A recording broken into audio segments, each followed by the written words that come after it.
नवीद, मेरी आवाज़ आपको आ रही है? बेटा मेरी क्लास है, तो आप क्लास के बाद मुझे मिलेगा।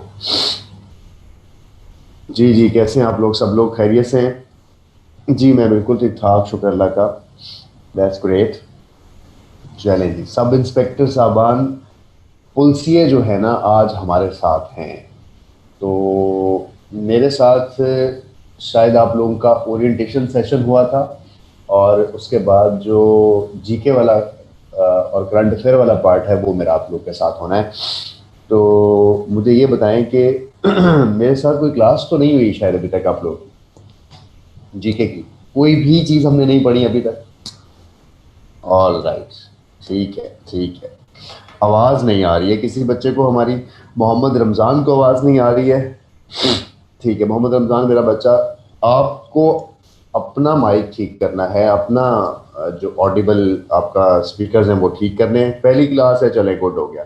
बस ठीक है, आज हम इंशाल्लाह जीके को स्टार्ट करते हैं एक साइड से, और जीके का एक पैटर्न डिस्कस करते हैं कि हमने जीके को पढ़ना कैसे है। और जीके की क्लास में एक दिन भी अगर आप लोग लेट हुए, या एक दिन भी आपने अगर जीके क्लास मिस की, तो फिर अगला जो नॉवल है या जो स्टोरी है पूरी वो समझ नहीं आएगी। दुनिया कहाँ से शुरू हो रही है, दुनिया कहाँ ख़त्म हो रही है, दुनिया में क्या क्या है, दुनिया में लार्जेस्ट क्या है, स्मॉलेस्ट क्या है, दुनिया में और कितनी चीज़ें हैं जिनको हमें देखने और पढ़ने की ज़रूरत है। और उसके बाद जब हम एमसीक्यूज़ पढ़ेंगे दुनिया के हवाले से, जीके के हवाले से, वो एमसीक्यूज़ जिसमें geography, continents, oceans, islands, bays, peninsulas, ये सारी चीज़ें जिस जिस जगह पे आएंगी, तो ये सारे एमसीक्यूज़ हमारे आते हैं। इन एमसीक्यूज़ को किस तरह से हम कवर करते हैं और किस तरह से ईजी कर लेते हैं अपने लिए। आप लोगों ने बहुत सी और बुक्स पढ़ी होंगी। रिमशा कह रही है कि वॉइस डिस्टॉर्शन है। अच्छा, मेरे सिग्नल्स वीक आ रहे हैं। मुझे ये बताएं कि वॉइस डिस्टॉर्शन अभी भी बाकी बच्चों को भी फेस कर रहे हैं फेस, या सिर्फ एक दो बच्चों का इशू है?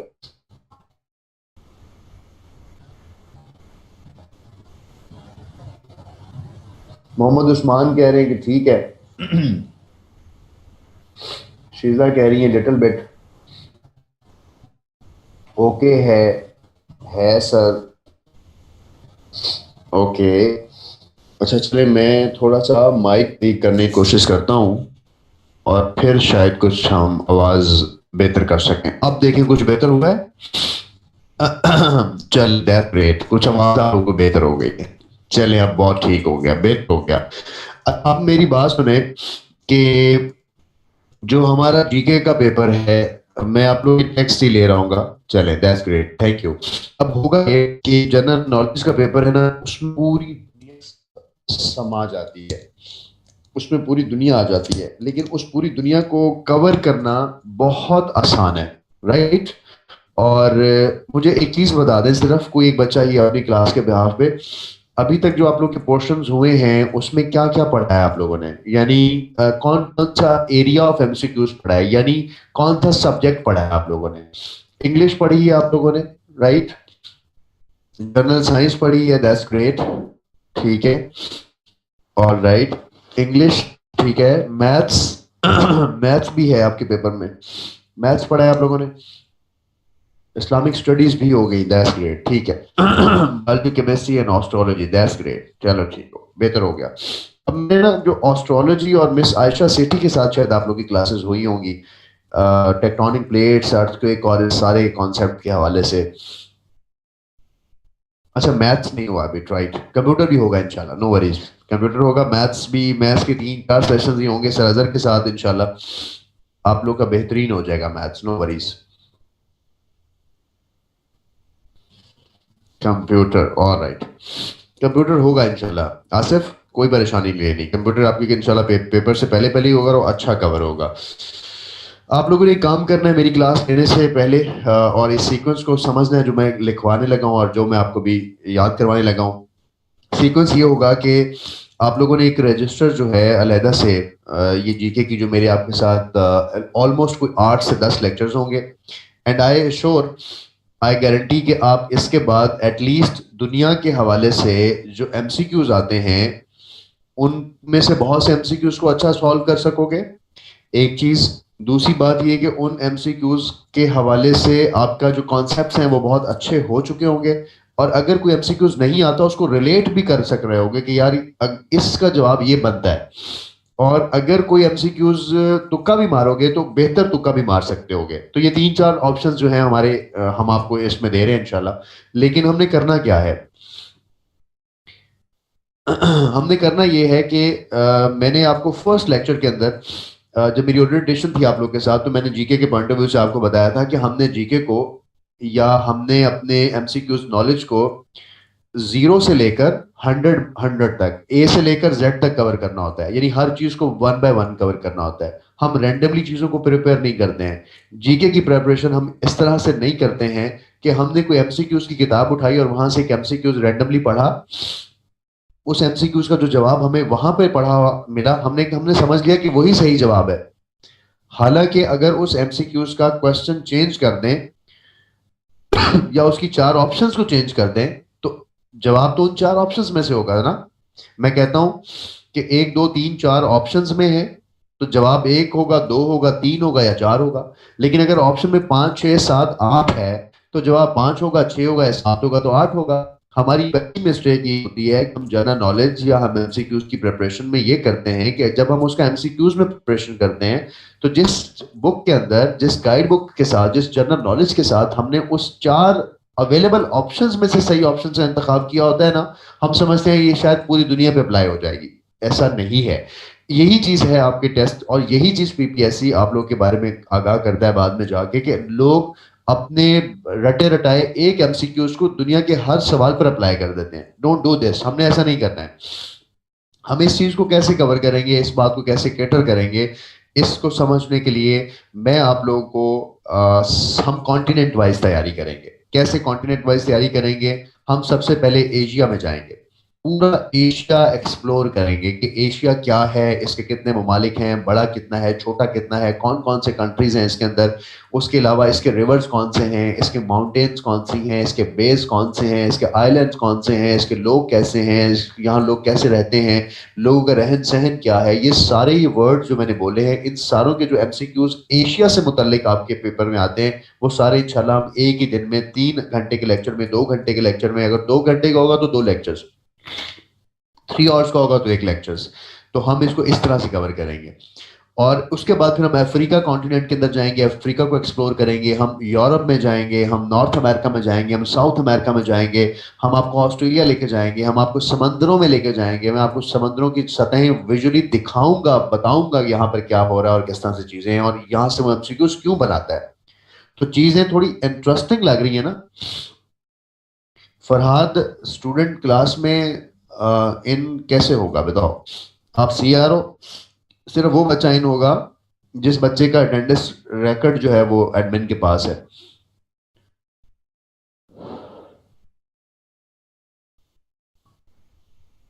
Alright, thank you. अच्छा, मैं कह रहा हूं कि ये सारा जो हमारी ये सेशंस हैं, जो जीके के सेशंस हैं, आपको इंटरेस्टिंग लग रहे हैं ना? कि हम दुनिया को देखने जा रहे हैं। लेकिन दुनिया को देखना, एक वर्ड है स्कूबा डाइविंग। स्कूबा डाइविंग होती है कि आप समंदर के अंदर जाते हैं और गॉगल्स पहनते हैं आप, एक मुंह में वो ऑक्सीजन वाला सिलेंडर लेते हैं, और फिर समंदर के अंदर जाते हैं और मछलियां और इस तरह की चीजें देखते हैं और बड़े खुश होकर बाहर आ जाते हैं। तो एक एडवेंचरस सी चीज है ये। जब हम स्कूबा डाइविंग के लिए जाते हैं ना, तो वो जो जिस जगह पे हमने ये करना होता है, तैराकी करनी होती है, तो वो हमें पहले 10 से 8 घंटे की ट्रेनिंग देते हैं, 2 1 3 दिन में, कि आपने किस तरह से ग्लव्स पहनने हैं, किस तरह से आपने अपने पाँव के साथ ग्लव्स पहनने हैं, आपने किस तरह की डाइव्स लेनी है, आपने सिलेंडर के साथ किस तरह से रहना है। तो क्योंकि आप समंदर में जा रहे हो, तो कोई भी ऐसी मिस्टेक खुदा ना खास्ता आपकी जान ना ले ले, तो वो आपको पूरी लाइफ जो संभालने की स्किल्स है ना, वो बता रहे होते हैं और वो सिखा रहे होते हैं। तो इसी तरह जब मैं आपको कॉन्टिनेंट्स में लेके जाना चाहता हूँ या मैं आपको समंदरों में लेके जाना चाहता हूँ, तो उससे पहले कुछ बेसिक चीजें हैं जिनके बारे में आपको पता होना बहुत जरूरी है, और वो तमाम बेसिक चीजें मैंने आपके एमसीक्यूज के साथ लिंक कर दी कि जहां से एमसीक्यूज आते हैं। यानी हमें पहले तो ये जानना जरूरी है कि कौन सी जगह कहाँ है, और उस मैप के ऊपर जब वो एमसीक्यूज हमारे बनाता है तो वो किस तरह के एमसीक्यूज बनाता है। 50 से 60 क्वेश्चंस जो पीपीएससी ने अभी तक पूछे हैं, मैप्स के हवाले से, लोकेशंस के हवाले से, कोऑर्डिनेट्स के हवाले से, कॉन्टिनेंट्स के हवाले से, ओशियंस के हवाले से, दुनिया का पूरी जो लोकेशंस हैं उसके हवाले से, वो 50 एमसीक्यूज का पूरा कॉन्सेप्ट हम अभी समझेंगे यहाँ पे आप मेरे साथ।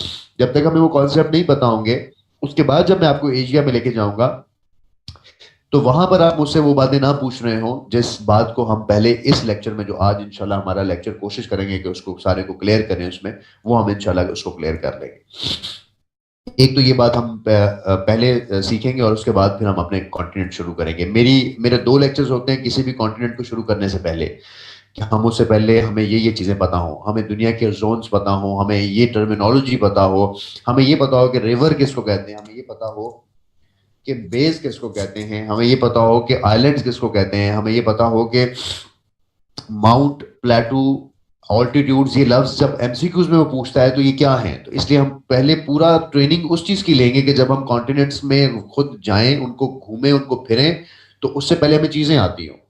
तो जो जीके का आपकी क्लासेस हैं ये आप लोग के लिए इसलिए भी ज़्यादा इंटरेस्टिंग होंगी क्योंकि इन क्लासेस में आपको दुनिया के बारे में बहुत मज़ेदार इंफॉर्मेशन मिलने वाली हैं। आप दुनिया को बहुत करीब से खुद जाकर देखने वाले हैं।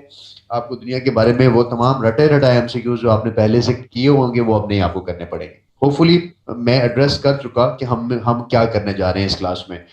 All clear? सबको क्लियर है? राव मुसद्दिक का जवाब मैं यहां तो दे दूंगा, लेकिन मेरी क्लास का एक रूल है कि जिस वक्त मैं जो पढ़ा रहा हूंगा हम सिर्फ उसी से मुतालिक सवाल करेंगे। जो आपके बाकी सवाल हैं वो सवाल आपके एक लेक्चर खत्म होने के बाद या दरमियान में जब ब्रेक होगी आप उस वक्त करेंगे, राइट? इस तरह आप पूरी क्लास का टाइम गलत साइड पे यूटिलाइज करते हैं। और अभी जब मैं आपको जीके की चीजें बता रहा हूं उससे पहले अगर ये बता देता हूं कि आपके पेपर कब होंगे तो मुझे बताएं जरूरी क्या है। थोड़ा सा अपना भी ख्याल करें। ऑनलाइन क्लासेस के जो पैटर्न्स हैं वो बिल्कुल डिफरेंट हैं। हम ऑनलाइन क्लास में बैठे हुए आपके तमाम चीजों का आंसर देंगे, लेकिन हम उस क्वेश्चन को उस वक्त करेंगे जब मैं ये कहूंगा कि अब हमारा लेक्चर खत्म हो गया, किसी का क्वेश्चन है तो कर ले, तो आप उस वक्त लेक्चर के अलावा के क्वेश्चन जो है ना उस वक्त करेंगे आप, राइट? एक्सपेक्टेड टाइम जो आपकी एमसी इसका है सब इंस्पेक्टर की पोजीशंस का, जब पीपीएससी को पोजीशन अनाउंस करता है तो विद इन 3 मंथ्स उस पर आपका पेपर कंडक्ट हो जाता है। और पेपर कंडक्ट होने के बाद इवन आपके इंटरव्यूज हो जाते हैं आपकी अपॉइंटमेंट्स भी हो जाती हैं और आपकी सैलरीज भी कुछ कभी कभी किसी पोस्ट की मैंने देखा है कि वो 3 मंथ्स के अंदर स्टार्ट हो जाती है, राइट? जो भी आपकी लवाजमात हैं गवर्नमेंट के। तो अब समटाइम्स ये डिले भी हो सकता है, लेकिन मैं इसको एक्सपेक्ट कर रहा हूं कि ये आपके दिसंबर के आखिर में और जनवरी के शुरू में आपका एग्जाम हो जाएगा ये, राइट? और अगर कोरोना की वजह से कोई डिले होता है तो आप लोग के लिए एज है कि आप उसको और अच्छा तैयार कर लो। अब हम आते हैं वापस कि आज हमने क्या पढ़ना है। मैं इसके लिए अपनी वीडियो ख़त्म करूंगा और आप लोगों के साथ एक वाइट बोर्ड शेयर करूंगा और उस वाइट बोर्ड पे मैं कुछ चीज़ें आपको बताऊंगा। आप लोगों ने इसको साथ साथ मेरे बनाना है। आप लोगों को सबको वाइट बोर्ड इस वक्त नजर आ रहा है? जो भी क्वेश्चन होंगे आप साथ साथ यहाँ पे लिखते जाएंगे और उसको हम एड्रेस करते जाएंगे। आपको व्हाइट बोर्ड नजर आ रहा है सबको? Alright, that's great. तो आप लोगों ने क्या करना है कि एक पेज निकाल लेना है और उस पेज पे जो चीज़ मैं यहाँ ड्रॉ करता जाऊँ, जिस जिस तरह बताता जाऊँ, आपने साथ साथ उसको नोट डाउन करते रहना है। सबसे पहले आप लोगों को ये पता है, मैं एक चीज़ बताऊँ आपको कि अगर मैं ये कहूँ कि यूनिवर्स, कायनात, आप में से बैठा हर बच्चा इस वक्त घर में किसी भी जगह पे बैठा हुआ है। आप जिस घर में बैठे हैं उस घर के बाहर कोई मोहल्ला है, कोई सोसाइटी है, उस मोहल्ले के बाहर कोई तहसील है जिस तहसील का आप हिस्सा हैं, उसका कोई ज़िला भी होगा। आप गुजरांवाला से बैठ के क्लास ले रहे हैं, आप डीजी खां से बैठ के क्लास ले रहे हैं, आप फैसलाबाद से क्लास ले रहे हैं, आप लाहौर से क्लास ले रहे हैं, आप 36 ज़िले हैं पंजाब के किसी भी ज़िले में या बाहर कहीं बैठ के भी क्लास ले रहे हैं। आप उस जिस ज़िले में हैं तो आप पंजाब के प्रोविंस में बैठे हुए हैं। आप पंजाब के प्रोविंस में बैठे हुए हैं तो इसका मतलब है कि आप पाकिस्तान के अंदर कहीं बैठ के क्लास ले रहे हैं। अगर आप पाकिस्तान में कहीं बैठे हैं तो इसका मतलब है कि पाकिस्तान से मुंसलिक बाकी जो मुल्क हैं, जब उन ममालिक को भी देख लें तो हमें लगता है कि आप एशिया में कहीं बैठे हुए हैं। ऐसा लगता है ना? अगर आप एशिया में कहीं बैठे हुए हैं तो ऐसे लगता है कि आप प्लेनेट ऑफ अर्थ पर हैं कहीं पे। अगर मैं इस प्लेनेट ऑफ अर्थ से भी आपको आपकी लोकेशन को ढूंढूं और बड़ा करूं आपकी लोकेशन को, तो बेटा आप सोलर सिस्टम के अंदर हैं। उस सोलर सिस्टम के अंदर जहां सूरज है और बाकी 9 सियारे हैं, और आप एक सियारे के अंदर जिस जो कि जमीन है वहां बैठे हैं। अब जब मैंने सोलर सिस्टम की बात शुरू की ना, यहां से मैं कायनात का लफ्ज, यूनिवर्स का लफ्ज शुरू कर रहा हूँ, एस्ट्रोलॉजी का लफ्ज शुरू कर रहा हूँ, जो आपको मिस आयशा ने पढ़ाया है। तो जब आप एस्ट्रोलॉजी में चांद, सितारे और बाकी कहकशाएं और गैलेक्सीज में चले जाते हैं, तो हम एक गैलेक्सी के अंदर बैठे हुए हैं, और एक गैलेक्सी जिसके अंदर हमारे सोलर सिस्टम की तरह के कई हजार जहान हैं एक गैलेक्सी के अंदर। तो जब मैं दुनिया को थोड़ा सा और बड़ा करके देखने की कोशिश करता हूं, तो उस दुनिया के अंदर बहुत सारी गैलेक्सीज जैसे सिस्टम्स हैं। और ये है पूरी दुनिया, ये है पूरा जहान, ये है पूरी कायनात, ये है पूरा यूनिवर्स। तो यूनिवर्स की सारा नॉलेज के बिग बैंग थ्योरी, हमारी दुनिया, ये पूरा जहां कैसे आबाद हुआ, कैसे इस पे ब्लास्ट हुए, कैसे यहाँ सूरज बना, कैसे यहाँ डस्ट बनी, कैसे यहाँ रोशनी आई, कैसे यहाँ पानी आया, कौन कौन से पर्टिकुलर्स हैं, कहाँ पे स्पेस है, ये सब चीजें, ये सारे जो कॉन्सेप्ट्स मैंने आपको दिए हैं, इन सारे कॉन्सेप्ट्स को अगर मैं वापस लेके आऊँ आपको, तो एक बड़ी कायनात, उसके अंदर बहुत सारी गैलेक्सीज, गैलेक्सीज के अंदर बहुत सारे सिस्टम्स, हमारे उसके अंदर सोलर सिस्टम के अंदर हम खुद प्लेनेट ऑफ अर्थ तक हम पहुंचे हैं। प्लेनेट ऑफ अर्थ से पहले का जो पोर्शन है वो यूनिवर्स का है, और यहां से आपके वो एमसीक्यूज बनाता है। कैसे एमसीक्यूज बनाता है? जो मिस आयशा ने आपको पढ़ाए हैं वो एमसीक्यूज बनाता है कि आपके सोलर सिस्टम के अंदर कौन कौन से सितारे हैं, कौन सा नीला है, कौन सा पीला है, कौन सा गर्म है, कौन सा दूर है, कौन सा छोटा है, कौन सा बड़ा है, राइट ना? जमीन और मरीख की कैसे हैं, किसके कितने मून हैं, किसके कितने चांद हैं, तो ये आपने यूनिवर्स में तैयार करना है। मेरा जो पार्ट है जीके का आपके साथ, वो यूनिवर्स के आगे इसका है, यानी मैंने आपको प्लेनेट ऑफ अर्थ, जो कि हमारी जमीन है, प्लेनेट ऑफ अर्थ मैंने आपको यहां से पढ़ाना है, राइट? तो प्लेनेट ऑफ अर्थ में जाने से पहले प्लेनेट ऑफ अर्थ के अंदर हमने क्या क्या देखना है? प्लेनेट ऑफ अर्थ के अंदर हमने इस पर मौजूद सारे खित्ते, जिनको हम कॉन्टिनेंट्स कहते हैं, इस पर मौजूद ओशियंस, और इन कॉन्टिनेंट्स के अंदर मौजूद कंट्रीज, कंट्रीज के अंदर क्या होगा? सिटीज होंगे, उन सिटीज की इंफॉर्मेशन, उसके अंदर रिवर्स होंगे, रिवर्स की इंफॉर्मेशन, उसके अंदर एस्थोमस होंगे, ये सारी टर्मिनोलॉजीज आपको समझाऊंगा। उसके अंदर पेनिनसुलाज होते हैं, उसके अंदर बेज होते हैं, उसके अंदर आइलैंड्स होते हैं, उसके अंदर लेक्स होती हैं, राइट? तो ये सारी इंफॉर्मेशन हमने प्लैनेट ऑफ अर्थ की कवर करनी है। तो प्लैनेट ऑफ अर्थ में जाने से पहले और भी बहुत सारी इंफॉर्मेशन ETC जो हम इसमें कवर करने जा रहे हैं, जो कि हमारा ये geographical portion of GK cover करेगा। ऑल क्लियर ना? कि हमने क्या करना है, आपने मेरे साथ क्या करना है, तो आप लोगों के पास एक स्केच हो कि हमने इसको ये कवर करना है। तो दूसरे लफ्जों में आपने मेरे साथ कॉन्टिनेंट्स ऑफ अर्थ सारे छानने हैं, और उसके बाद आप ये कहोगे कि मुझे प्लेनेट ऑफ अर्थ के मुतालिक कोई एमसीक्यूज पूछे, मुझे सारे आते हैं। तो जो प्लेनेट ऑफ अर्थ के पास स्पेस और जो यूनिवर्स और जो उसमें केमिकल और बायोलॉजिकल चीजें हैं, वो आपको बाकी मेंटोर्स ने अपने जनरल साइंस के पोर्शन के अंदर आपके साथ कवर करनी है। तो हम जब प्लेनेट ऑफ अर्थ की बात करते हैं, तो आप लोगों ने दुनिया का नक्शे याद किए होंगे। मैं नहीं समझता कि हम प्लेनेट ऑफ अर्थ पे बात करने से पहले अगर हमें नक्शा नहीं आता है, अगर हमें मैप का नहीं पता है, तो हमें चीज़ों का नहीं पता चलेगा। हमें चीज़ों का कैसे पता चलेगा? तो सबसे पहले आप लोगों ने एक पेज अपने पास रखना है, और इस पेज पे जो कुछ मैं ड्रॉ करता जा रहा हूँ आपने मेरे साथ बनाते जाना है। आप लोगों को नक्शे और चीज़ें पहले से आती होंगी, लेकिन जैसे मैंने आपको करवानी है, आपने सिर्फ इसको ऐसे करना है क्योंकि हमारे एमसीक्यूज में ये इस तरह से आनी है, राइट ना? तो मैं यहाँ पे कुछ सर्कल्स लगाऊंगा, आपने ये सर्कल्स मेरे साथ लगाने हैं। ये देखें, ये मैं मैप के ऊपर कुछ चीजें बना रहा हूँ। जैसे जैसे गोल दायरे मैं लगाता जा रहा हूँ, लंबे सीधे, आप वैसे वैसे इस पे गोल दायरे लगाते जाएं मेरे साथ। और इस तरह के जो ये मैं गोल दायरे और ये चीजें मैंने सारी लगाई हैं, कहीं कुछ छोटा वो गोल दायरा लगाया, कहीं बड़ा लगाया, और ये मैं अब गेंडे की शक्ल की कोई चीज बना रहा हूँ, ये वाली। और उसके बाद मैंने बेटा ये वाली चीज बनाई है। अब ये जो मैंने आपके सामने 1 2 3 4 5 गोल दायरे लगाए हैं ना, ये हमारी सारी दुनिया है, ये हमारा सारा प्लेनेट ऑफ अर्थ है। हमारे सारे एमसीक्यूज इन्हीं 5 गोलों के अंदर मौजूद है। पता नहीं आप लोग मुझे सुन रहे हैं कि नहीं सुन रहे? आतिफ, रिमशा, सुभान, उमर, हसन, बख्तावर।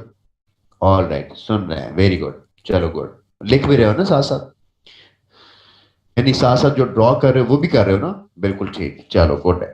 अब अगर हम दुनिया में या अपने पेपर के ऊपर कोई भी चीज ड्रॉ करें, ठीक है, बेहतर हो गया, कोई भी चीज अगर हम ड्रॉ करें, तो एक रूल ये है कि जब भी हम कोई चीज पेज पे ड्रॉ करते हैं तो उसके बेटा हमेशा ऊपर क्या होता है, नॉर्थ, NORTH, नॉर्थ। नीचे क्या बेटा होगा, हमेशा साउथ। और उसके इस डायरेक्शंस के अकॉर्डिंगली इधर क्या होगा बेटा, ईस्ट। और इधर मेरा बच्चा क्या होगा, वेस्ट। बिल्कुल ठीक है, साथ साथ लिख रहे हैं हसन। हसन, बड़ी अच्छी बात है, साथ साथ लिखते जाओगे, कॉन्सेप्ट्स क्लियर होते जाएंगे। जहां जिस बच्चे को जो छोटा सा भी कॉन्सेप्ट ना क्लियर हो, मुझसे आपने क्लियर करना है, वो आपका एक MCQ का नंबर होता है। तो मेरी कोशिश होती है कि मैं हर उस बच्चे को साथ लेके चलूं जो जिंदगी में पहली दफा चीजों को पढ़ रहा है, और वो बच्चे जिन्होंने ऑलरेडी चीजें पढ़ी हैं उनको चीजें रिफ्रेश भी हो जाएंगी। तो नो वरीज, हम इंशाल्लाह इसको अच्छा कवर करेंगे। आप सब लोगों ने बस साथ साथ टैली करती जानी है चीजें। जैसे मैंने नॉर्थ, वेस्ट, ईस्ट, साउथ की चीजें लगाई हैं मेरा बच्चा, इसको अगर मैं यूं कहूं कि इसको मैं दरमियान से एक लाइन लगा देता हूं, ये लाइन लगा देता हूं, राइट। और मैं इस लाइन को का कलर थोड़ा चेंज करता हूं, और ताकि हम इस लाइन पर ये लाइन लगा, ये मैंने एक रेड लाइन लगाई है बहुत बड़ी सारी, इंशाल्लाह आतिफ। तो ये जो मैंने बड़ी सारी लाइन लगाई है, तो बेसिकली मैंने इस पेज के ऊपर दो हिस्से बना दिए। एक ऊपर वाला हिस्सा जो कि क्या कहलाता है बेटा, नॉर्थ पूरे का पूरा। और एक बेटा नीचे वाला सारे का सारा हिस्सा जो क्या कहलाता है, साउथ। ठीक है ना। अब मैंने जो गोल दायरे बनाए हैं, इन गोल दायरों को मैं कुछ नाम देने लगा हूं। आप लोगों ने जो भी नाम दिए हुए हैं, किसी कॉन्टिनेंट को जिस तरह से भी रट्टे मारे हुए हैं, याद किया हुआ है, बिल्कुल ठीक होगा। लेकिन जिस तरह से अब मैंने बताना है ना, सिर्फ आपने इसको यूं ही याद करना है, क्योंकि हमारे जो MCQs पे इक्वेशंस बनती है ना, कि इसको आपने इससे रिलेट करना है, इसको ईस्ट में रखना है, इसको वेस्ट में रखना है, वो ये वाला मैप है जो मैं अभी आपको ड्रॉ करवा रहा हूँ। तो आप लोगों ने अमेरिका, अमेरिका का नाम सुना हुआ है ना, अमेरिका कोई चीज का नाम है, तो अमेरिका क्या है, ये जो लेफ्ट साइड पे ये गोल दायरा बनाया है हमने, सैयद फरहान, और उसके नीचे जो बेटा ये वाला जो मैंने लंबा सा गोल दायरा बनाया है, इन दोनों को मेरा बच्चा अमेरिकाज कहते हैं। तो अमेरिका बेसिकली एक कॉन्टिनेंट्स कॉन्टिनेंट्स हैं जिनको अमेरिकाज कहा जाता है। समझ गए ना। तो ये है बेटा मेरा बच्चा अमेरिकाज, दोनों अमेरिका। कौन कौन से अमेरिका, ये वाला भी अमेरिका और ये वाला भी अमेरिका। अब आप लोग माशाल्लाह दोनों सारों ने एक बात को थोड़ी देर पहले मेरे साथ समझाया कि ऊपर वाली हर चीज को हम क्या कहते हैं, नॉर्थ कहते हैं। तो ऊपर वाला बेटा कौन सी, जो ऊपर वाला गोल दायरा है वो नॉर्थ अमेरिका हो गया, गुड फरहान। और जो नीचे वाला पोर्शन है ना, वो हो गया हमारा साउथ अमेरिका। तो अब हमें एक एक नाम और याद हो गया, दो कॉन्टिनेंट के नाम याद हो गए कि this continent is the north America, this continent is the south America. दोनों जो है अमेरिका हैं। और राइट, अगर ये दोनों साउथ और नॉर्थ अमेरिकाज हैं, तो जो मेरे राइट साइड पे एक बहुत बड़ा सारा मैंने गोल दायरा बनाया है, इसके अंदर ना मेरा बच्चा, इसके अंदर दरमियान में एक हल्की सी लाइन लगा रहा हूं मैं, ये इस तरह से।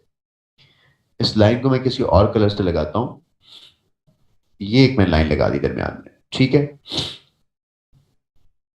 ठहरिए जरा, ये एक लाइन लाइन लगा दी। इस लाइन लगाने के बाद ये जो जगह है ये यूरोप बन जाती है, और ये जो जगह है वो एशिया बन जाती है। ठीक है, तो ये हमारे कॉन्टिनेंट्स की जगह हैं। अब एशिया और यूरोप मोस्टली इन नॉर्थ में है। मेरा मैप थोड़ा सा, मेरी ड्राइंग क्योंकि बहुत अच्छी है, इसलिए मेरा मैप में कुछ चीजें आगे पीछे भी होंगी, लेकिन मैं आपको भी रियल मैप भी दिखाऊंगा इस कॉन्सेप्ट को दिखाने के बाद, फिर आप उसके साथ इसको टैली कर लोगे। ये जो बीच नीचे गेंडे की शक्ल है, ये है अफ्रीका। जैसे गेंडे की सींग होता है ना सर पे, यहाँ पे देखो ये सींग है इसके बना हुआ, ये सींग होता है, इसको हॉर्न ऑफ अफ्रीका भी कहते हैं इस जगह को। तो अफ्रीका, ये पूरा कॉन्टिनेंट अफ्रीका है हमारा। और इसके साथ अगर मैं ये वाला कॉन्टिनेंट की बात करूं, तो this continent is called Australia. ये ऑस्ट्रेलिया मेरा बच्चा। अब हमने जितने भी कॉन्टिनेंट्स अभी तक याद किए हुए हैं, फलाना फलाना फलाना, आपने बस इसकी लोकेशंस याद रखनी है कि जब हम लाइन या पेज पे ड्रॉ करेंगे, ऊपर नॉर्थ अमेरिका, साउथ अमेरिका, और किस साइड पे। आप लोगों ने एक नाम सुना है ना कि हम मशरकी लोग हैं, तो ये जो साइड है बेटा राइट साइड पे, ये ईस्ट साइड है। ये ईस्ट साइड है, राइट साइड, और इसके इस साइड पे ईस्ट है, तो इस साइड पे बेटा क्या है, इधर वेस्ट होगा फिर। तो ईस्ट और वेस्ट जो है वो इस साइड पे हैं। अब आप लोग को पता है पाकिस्तान किधर है? पाकिस्तान के बारे में लोग कहते हैं कि साउथ एशिया के अंदर है। तो ये जो मैंने राइट साइड पे ऊपर लेफ्ट साइड पे मैंने नॉर्थ साउथ ईस्ट बनाए हैं, तो ये बेटा ये जो मैंने चार कोने किसी भी जगह पे ला के रखूं ना, किसी भी जगह ला के रखूं, तो ये इसके भी नॉर्थ साउथ ईस्ट और वेस्ट होंगे। जैसे नॉर्थ अमेरिका के ऊपर जिस जहां पे इस वक्त मेरा कर्सर है, यहां पे सारे अपनी आंखें लेके आओ, इस जगह पर इस नॉर्थ अमेरिका का भी एक नॉर्थ है, ये वाली जगह, इस नॉर्थ अमेरिका का भी एक साउथ है, इस नॉर्थ अमेरिका का भी एक ईस्ट है, इस नॉर्थ अमेरिका का भी एक वेस्ट है। ऐसा होगा ना? इसी तरह पूरी दुनिया का ये वाला पोर्शन ईस्ट है, पूरी दुनिया का ये वाला पोर्शन वेस्ट है, पूरी दुनिया का ये वाला पोर्शन नॉर्थ है, पूरी दुनिया का ये वाला पोर्शन साउथ है। तो दुनिया के इस तरह से भी लोकेशंस हैं। तो जब मैं ईस्ट एशिया में आता हूं, तो जब मैं एशिया के अंदर आता हूं, तो एशिया के भी बेटा दो हिस्से हैं। ऊपर वाला हिस्सा जो एशिया का कहलाएगा वो नॉर्थ एशिया कहलाएगा, और नीचे वाला क्या कहलाएगा, साउथ एशिया कहलाएगा।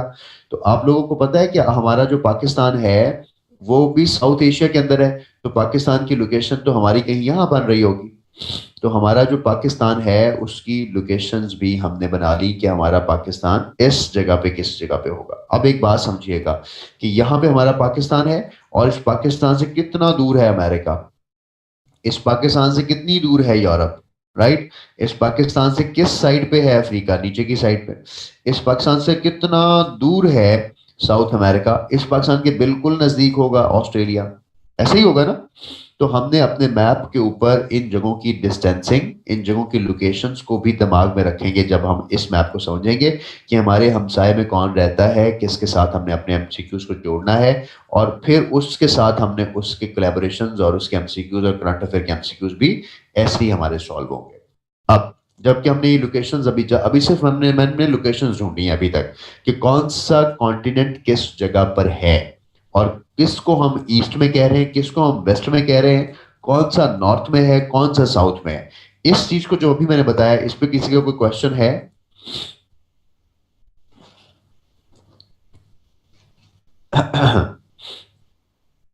ऑलराइट, कोई क्वेश्चन फिलहाल नहीं आया, इसका मतलब है ये हमारा क्लियर हो गया है।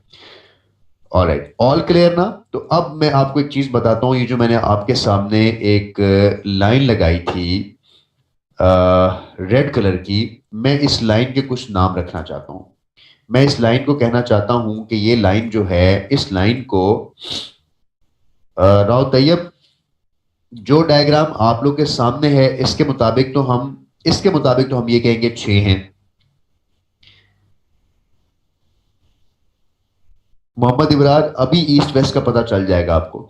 अभी हम जा रहे हैं उस तरफ, इस तरफ जा रहे हैं कि कैसे पता चलेगा। सईद फरहान कह रहे हैं 7 हैं, तैयब कह रहे हैं 6 हैं। ये बड़े मसले मसाइल हैं हमारी जिंदगी में, लेकिन हम इसको सॉल्व करते हैं कि ये बात क्या है। आप लोगों ने 6-7 को याद रखने से बेहतर है कि यूं ही याद रखना है कि कौन कहाँ है। लेकिन मैं आपको इसका एक फॉर्मूला और आसान चीज बताता हूँ कि आप लोग ये बात कैसे समझ आएगी। कॉन्टिनेंट है क्या? कॉन्टिनेंट कहते हैं जमीन के किसी ऐसे बड़े हिस्से को जो जब तक कॉन्टिनेंट रहता है, जब तक के ये जो ऊपर वाला गोल दायरा है और ये जो नीचे वाला लंबा सा लंबूतरा है, साउथ अमेरिका और कॉन्टिनेंट, नॉर्थ अमेरिका और कॉन्टिनेंट, ये दोनों जब तक कॉन्टिनेंट हैं, जब तक के इनके दरमियान पानी नहीं आ जाता बहुत बड़ा सारा। यानी अगर ये गोल दायरा चलकर इसके साथ टच हो जाता, जो कि टच होता भी है, यानी गोल दायरा इसके साथ मिल जाता, या हम कहते हैं कि ये पूरे का पूरा लंबूतरा हो जाता, तो हम ये कहते हैं कि एक कॉन्टिनेंट है। ये 2 कॉन्टिनेंट क्यों हुए? क्योंकि इनके दरमियान जो है वो खला आ गया। अब मैं आपको एक कॉन्सेप्ट समझाने लगा हूं, इस कॉन्सेप्ट को जरा बड़ा अच्छे तरीके से समझना है आपने, और आप लोग को ये मुद्दा ही क्लियर हो जाएगा कि अच्छा ये वाली बात यूं होती है। अगर मैं कहूं, आप लोगों ने सुना है कि हमारी दुनिया गोल होती है, आप लोगों ने सुना है, और दुनिया गोल है। मैं दुनिया की एक नई शक्ल आज आप लोगों को दिखाता हूं जो उसकी असल शक्ल है, और वो ऐसी है जैसे कि मैं राइट साइड पे एक तस्वीर बना रहा हूं आप लोगों के साथ। इस तरह के गोल दायरे हैं इसमें।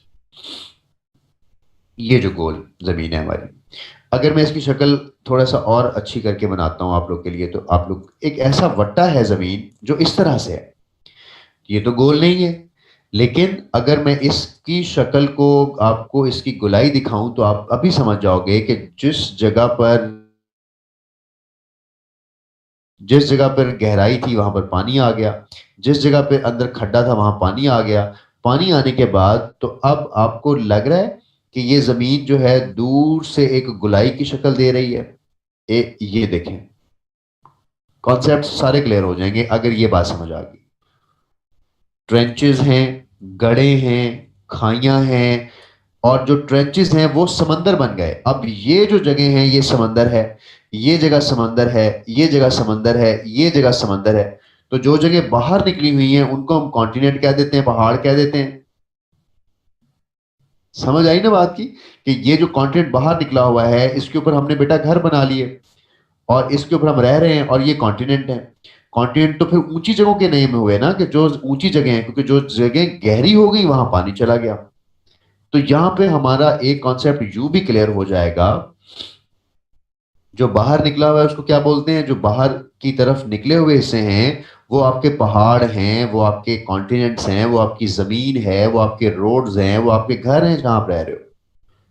अगर हम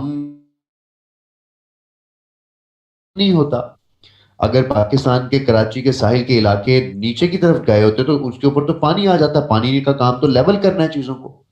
तो अब ये कॉन्सेप्ट कि अगर किसी जगह वो ये पूछता है कि which is the deepest place on the earth, तो दुनिया की सबसे गहरी जगह समंदरों में ही होगी, क्योंकि समंदर नीचे की तरफ जाते हैं और वहीं पर ही नीचे गहराई बनती है। कॉन्टिनेंट्स तो उभरी हुई जगह है, कॉन्टिनेंट्स तो ऊंची जगह है। तो फिर डीपेस्ट प्लेस को हम ढूंढते कहाँ हैं, कॉन्टिनेंट्स में नहीं, हम उनको ढूंढते हैं ओशियंस के अंदर। मैं आपको डीपेस्ट प्लेस सारी करवाऊंगा जो एमसीक्यूज में आती है, लेकिन जो जो कॉन्सेप्ट जिस जिस तरह से आपको स्टेप बाय स्टेप बताता जा रहा हूं, आप इसको बाय करते जाएं, आप इसको नोट करते जाएं, इस पे कॉन्सेप्ट अपना बनाते जाएं। ठीक है ना? ओके। अब मैंने ये जो कॉन्सेप्ट आपको बताया, अब मैं आपको एक कॉन्टिनेंट की बात समझाता हूं कि कॉन्टिनेंट उस चीज को कहते हैं जो एक गोल दायरा या एक ऐसी जमीन का खित्ता जो ये यहां बनाया और एक और खित्ता जमीन का, उसके दरमियान जो खाई थी वहां पानी आ गया, इसको हम कॉन्टिनेंट कहते हैं। लेकिन आप कहोगे सर यूरोप और एशिया के दरमियान तो एक लंबा ही गोल दायरा है, आपने तो इसके दरमियान कहीं पानी नहीं बनाया, इसके दरमियान आपने एक ब्राउन सी लाइन की लगा दी है, इसमें तो पानी नहीं है, तो आप इन दोनों को क्यों एक कॉन्टिनेंट कह रहे हैं? इसी वजह से समटाइम्स यूरोप और एशिया को यूरेशिया भी कहा जाता है, कि इनके अंदर विजिबल पानी नहीं है, इनके दरमियान पानी विजिबली तौर पे पानी ने इनको नहीं काटा आपस में।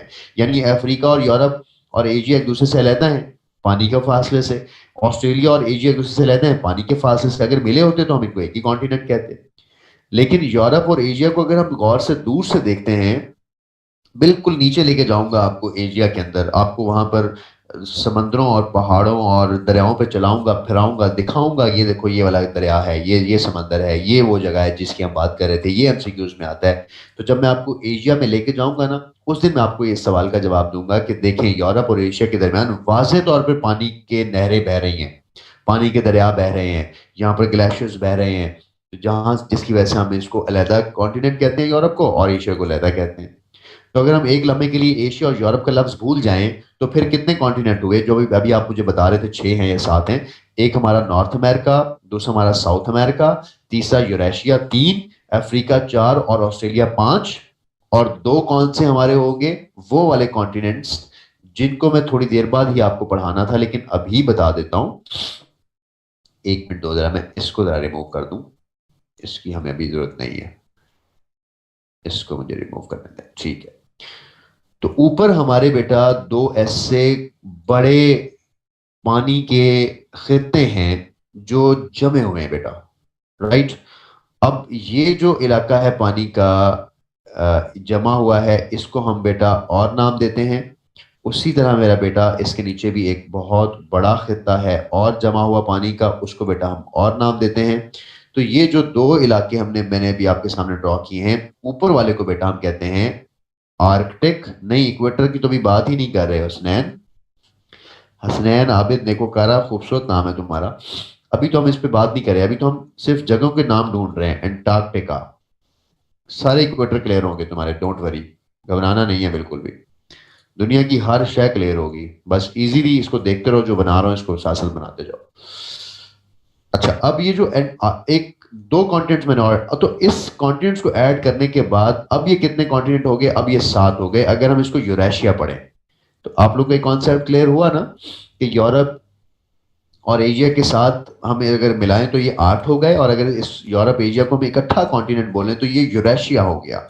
और कहीं अगर लफ्ज यूरेशिया बोला जाए तो उसका मतलब होगा एशिया और यूरोप के कंबाइन इलाके, जो कि बहुत से हैं। अब आगे चलते हैं, कुछ कॉन्सेप्ट्स को पक्का करते हैं और इसके अंदर और चीजें आप भरते हैं इन कलर्स के अंदर। ये जो मैंने बेटा रेड लाइन लगाई है ना, इस रेड लाइन को मैंने कुछ नाम देने हैं और आपने उन नामों को नोट करना है। मैं इसको कहता हूं ये 0 डिग्री लैटिट्यूड है। 0 डिग्री आपने नोट करना है। 0 इसको कहते हैं 0 डिग्री लैटिट्यूड।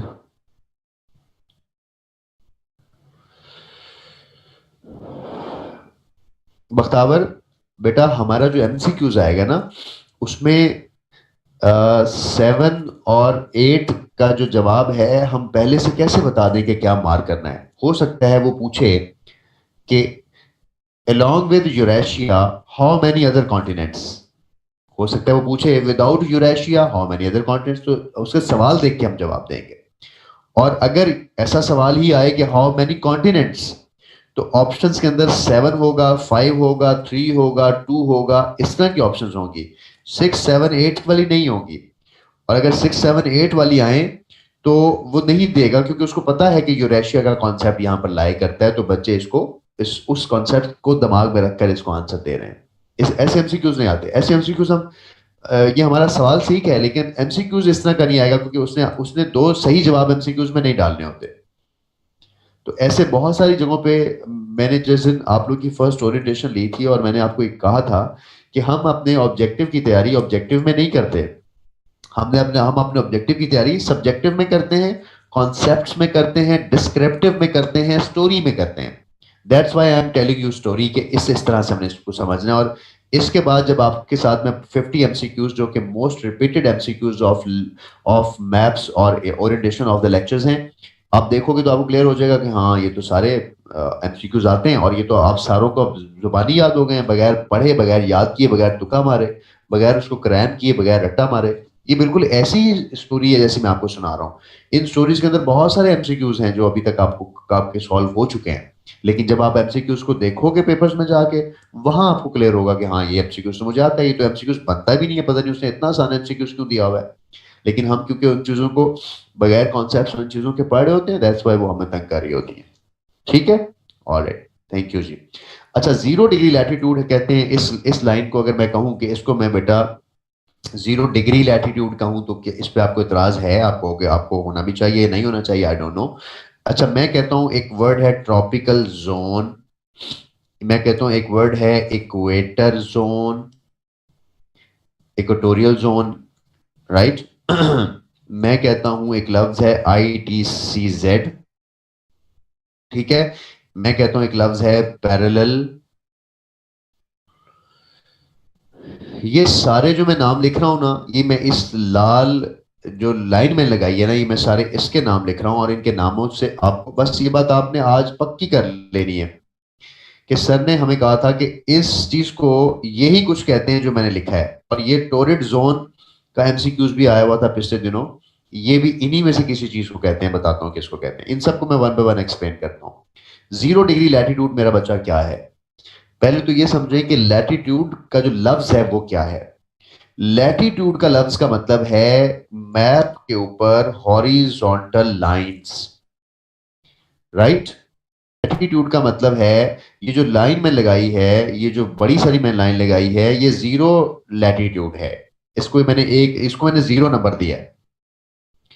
इस लाइन को हम हॉरिजॉन्टल लाइन भी कहते हैं। इस लाइन के इर्द गिर्द के इस लाइन को हम पैरेलल भी कहते हैं। क्यों कहते हैं? कॉन्सेप्ट देता हूं, हर चीज का कॉन्सेप्ट बताऊंगा। उसके बाद इस लाइन को के इर्द गिर्द के इलाके को ट्रॉपिकल जोन कहते हैं, इसके इलाके को इक्वेटर जोन कहते हैं। ये पिंड का वो चौधरी है जिसका ये इलाका है। इसके इलाके को ट्रॉपिकल जोन, इक्वेटर जोन, इसके इलाके को ITCZ, इसके इलाके को टोरिड जोन, सारे कुछ इसको कहते हैं। क्यों कहते हैं? पहली बात कि जब हम कोई भी मैं आपको एक कॉन्सेप्ट देना चाहता हूं कि जो आप लोगों ने मिस आयशा के साथ जनरल साइंस में सन अर्थ रिलेशन में आप लोगों ने पढ़ना है कि सूरज जब हमारी जमीन के ऊपर आता है या सूरज जब हमारी जमीन पर रोशनी देता है, तो सूरज हमारी जमीन पर रोशनी किस जगह पे देता है? मेरे हाथ में एक टॉर्च है, ये टॉर्च आप लोग को नजर आ रही है। सूरज मेरा बेटा जमीन के इस हिस्से पे जहां पे इस वक्त मेरा कर्सर है, इस हिस्से पर सबसे ज्यादा होता है, ठीक है। और जो ऊपर वाले हिस्से हैं, यहां वाले हिस्से और यहां पे कम होता है। तो अब आपने क्या बात समझनी है, एक एक और छोटा सा फैक्ट बता रहा हूं कि जब भी हम जीरो इक्वेटर से ऊपर की तरफ जाएंगे तो सर्दी बढ़ जाएगी, कोल्ड हो जाएगी। तो जैसे जैसे हम ऊपर जाएंगे कोल्ड बढ़ेगी, और जब हम यहां पे होंगे तो यहां पर गर्मी होगी, ये हॉट होगा, क्योंकि यहां पर सूरज ज्यादा है। बिल्कुल इसी तरह जैसे हमारे ऊपर वाला हिस्सा है, हम उस ऊपर वाले हिस्से से नॉर्थ, जैसे हम नॉर्थ में होते हैं, अगर इसी को मैं साउथ की तरफ आ जाऊं तो साउथ में भी बिल्कुल ऐसे ही होगा, सर्दी बढ़ती जाएगी। यानी मैं ये कहना चाह रहा हूं आप लोगों को, ये मैं आपको एक फैक्ट बता रहा हूं कि दुनिया में जो ममालिक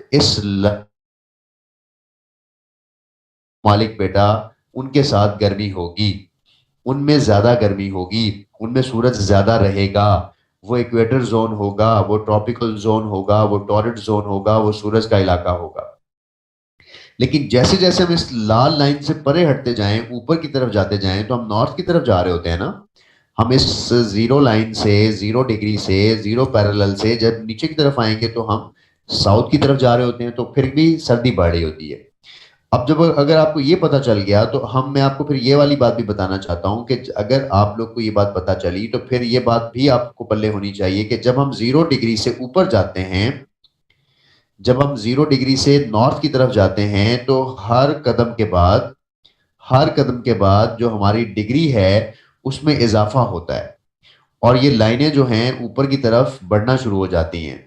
यानी जो मैंने मोटी वाली लाइन लगाई है, अगर मैंने उसको 0 कहा था, तो ऊपर वाली लाइन का नाम उसके नंबर के साथ चेंज हो जाएगा, 1 degree, 2 degree, 3 degree, 4 degree, 5 degree, 7 degree, और ये लाइनें ऊपर तक बेटा 90 डिग्री तक जाती हैं, ठीक है। यानी इसको अगर मैं 0 डिग्री लैटिट्यूड बोल रहा हूं, इस पर्टिकुलर लाइन को, अभी जो मैं आपको दिखाता हूं,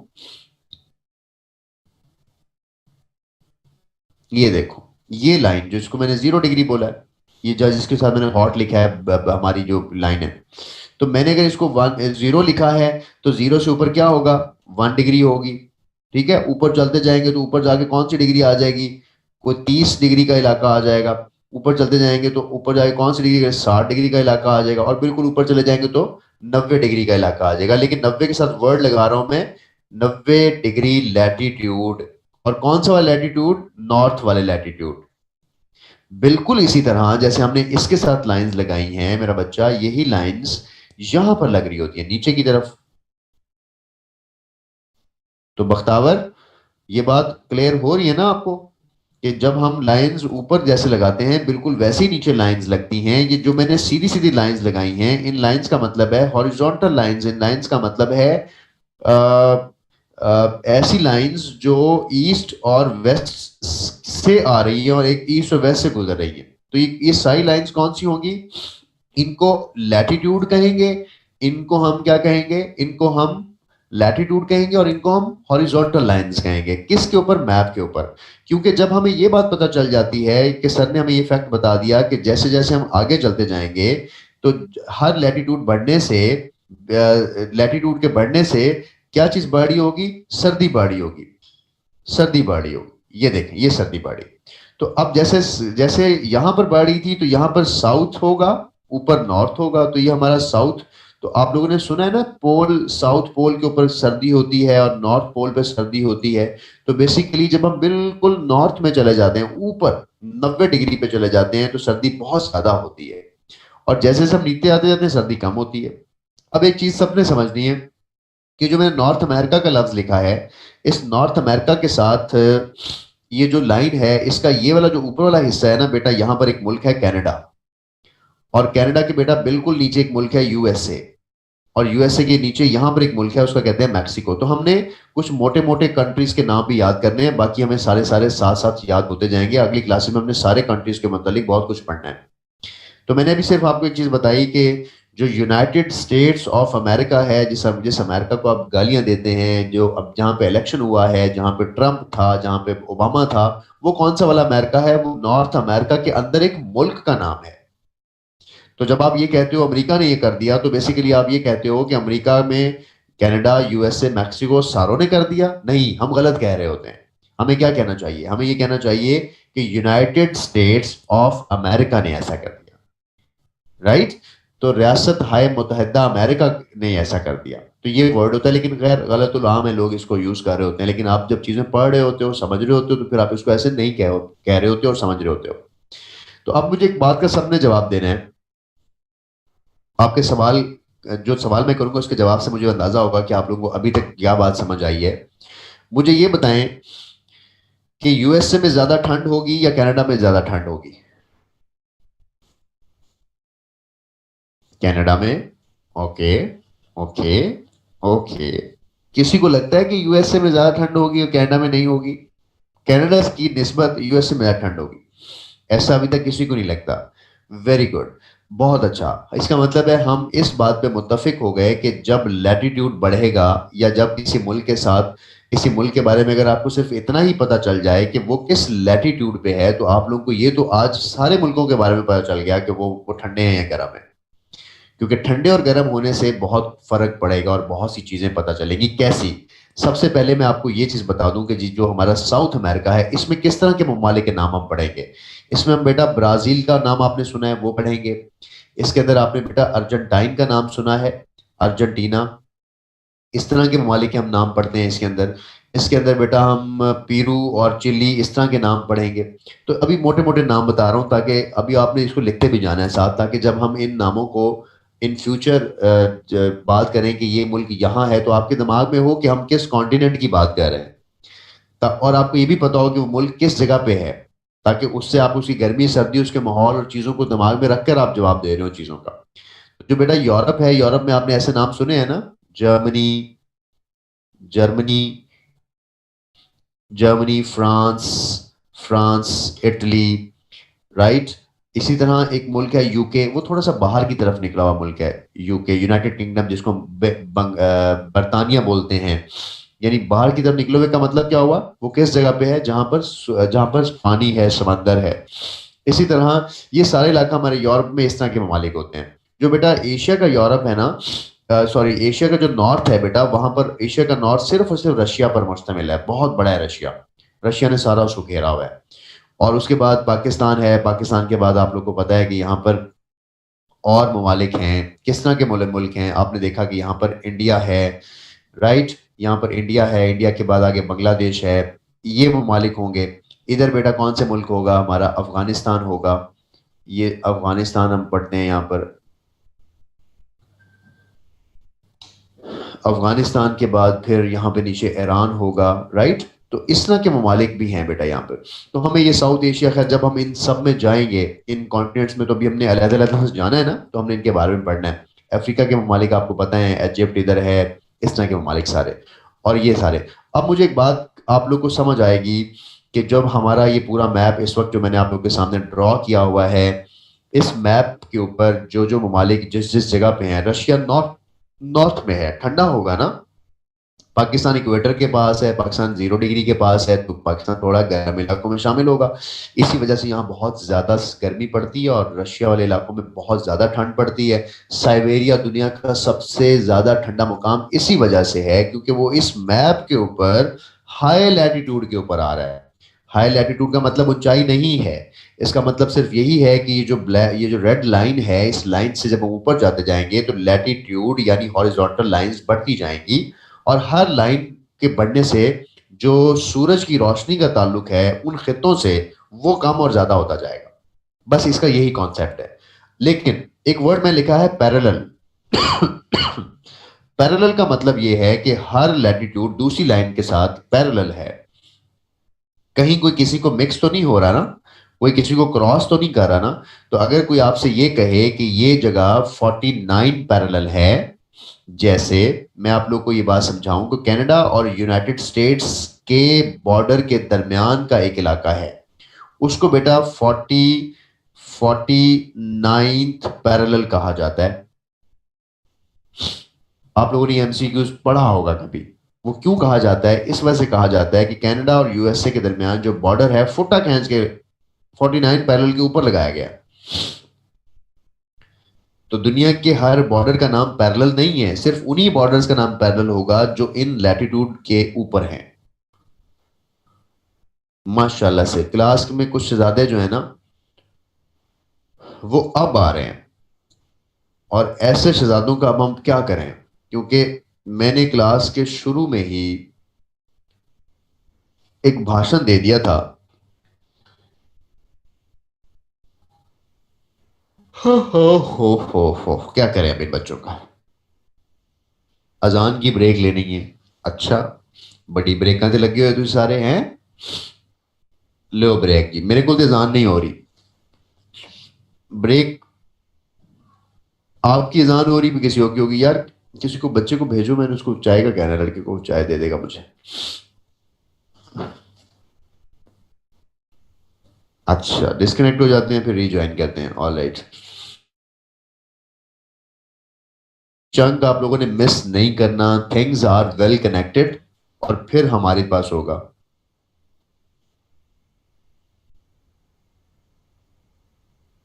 लेक्चर ही पे ही हैं।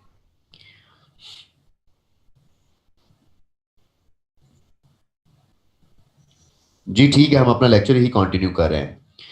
तो मैंने आपसे कहा कि जैसे मैंने ये अभी यहाँ पे आपको कुछ चीजें अभी लिखी हैं कि पैरेलल का कॉन्सेप्ट समझ आ गया ना, कि कोई भी लाइन दूसरी लाइन के साथ क्रॉस नहीं हो रही है, टच नहीं हो रही है।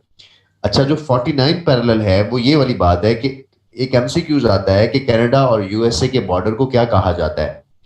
कनाडा और यूएसए का बॉर्डर लकीली 49th पैरेलल यानी 49th लैटिट्यूड के बिल्कुल ऊपर है। इस वजह से इस कनाडा और यूएस के बॉर्डर को 49th पैरेलल कहा जाता है। राइट। अच्छा, एक मुल्क है और उस मुल्क का नाम है कोरिया। और कोरिया जो है वो इस जगह पे है, इस जगह पे एक मुल्क है, इस जगह इस तरह से कोरिया है। राइट। कोरिया के दरमियान भी एक लाइन गुजरती है इस तरह से क्रॉस करके। तो जो ऊपर वाला कोरिया है उसको क्या कहेंगे? North Korea. नीचे वाला कोरिया क्या होगा? South Korea. इस जगह को, इस लाइन को जो इस कोरिया के पास से गुजर रही होती है उसको कहा जाता है 38th पैरेलल। ये दूसरा एमसीक्यूज है हमारा। तो राव तैयब, क्लियर हुआ? थानेदार साहब क्लियर हो तो बताइएगा। All right, good. तो जो 38th पैरेलल है इसका नाम क्यों दिया? क्योंकि ये 38th लैटिट्यूड के ऊपर आ गया, इन दोनों के दरमियान का बॉर्डर। इसी तरह का एमसीक्यू आता है पाकिस्तान के हवाले से। किसको पता है कि पाकिस्तान को भी एक बॉर्डर का नाम दिया जाता है? सारा बॉर्डर नहीं, पाकिस्तान इंडिया के ऊपर के बॉर्डर को भी कुछ कहा जाता है। 24 parallel. Yes Bakhtawar, very good very good. अब समझ आई कि पैरेलल क्यों कहते हैं इसको, और इसको 24th पैरेलल क्यों कहते हैं। लेकिन मेरी एक बात समझो, पाकिस्तान के अंदर से काफी सारी पैरेलल्स गुजर रही हैं, काफी सारे लॉन्गिट्यूड गुजर रहे हैं। सिर्फ एक जगह पर 24th पैरेलल की लाइन पर जाकर पाकिस्तान इंडिया का बॉर्डर, जिगजैग बॉर्डर है, वो वहां पर बिल्कुल एक्यूरेट 24 के ऊपर आ जाता है। इस वजह से पाकिस्तान के उस बॉर्डर को, पाकिस्तान इंडिया के बॉर्डर को 24th पैरेलल कहा जाता है। तो 3 पैरेलल्स के एमसीक्यूज आते हैं, वो तीनों के तीनों आप मेरे सारे बच्चों के सॉल्व हो गए होंगे। 38 पैरेलल कोरिया और नॉर्थ कोरिया के दरमियान, 49 पैरेलल कनाडा और यूएसए के दरमियान, 24 पैरेलल इंडिया और पाकिस्तान के दरमियान। कोई ऐसा रॉकेट साइंस तो नहीं थी इसकी, ना ही इस चीज को कहीं याद रखने की जरूरत है। ये तो हमेशा के लिए याद हो जाएगी अगर ये तस्वीर आपके पास रहेगी, अगर इस तस्वीर को आपने मेरे साथ साथ समझा है। आगे चल रहे हैं, आगे चल रहे हैं, कुछ और कॉन्सेप्ट्स आ रहे हैं अभी आगे। अच्छा, जब हम ये कह देते हैं कि किसी मुल्क, कोई मुल्क सूरज के पास है और सूरज के पास नहीं है, तो ये हम इसलिए कहते हैं 38 parallel is between North Korea and South Korea. ठीक है, North Korea and South Korea. जी जी, अरेज नहीं करूंगा मलिक फिरोज, इसकी स्क्रीनशॉट आप लोग को दूंगा, फिर अरेज करूंगा। जो भी हम ड्रॉ किया करेंगे उसका स्क्रीनशॉट आपको दूंगा, अरेज कुछ नहीं होगा, तसल्ली से देखते रहें इसको। अच्छा, अब हमने बात की कि अब हमने 38 पैरेलल पे आ गए, और 38 एहतियातन आप स्क्रीनशॉट ले भी लें, कभी इंटरनेट डिस्कनेक्ट भी हो जाता है तो स्क्रीनशॉट ही लेना होता है आपने। अच्छा, अब होगा क्या कि हम 38 पैरेलल की जो बात कर रहे हैं, पैरेलल्स पे हम निकल गए। मैं एक बात कह रहा था कि जो सूरज की रोशनी है वो जिस जिस जोन से गुजरती है, उस जोन को सूरज की रोशनी कभी आपने अपने घर के बाहर लॉन में, सहन में, या में उसका साया कहीं और बनता है, गर्मी में उसका साया कहीं और बनता है।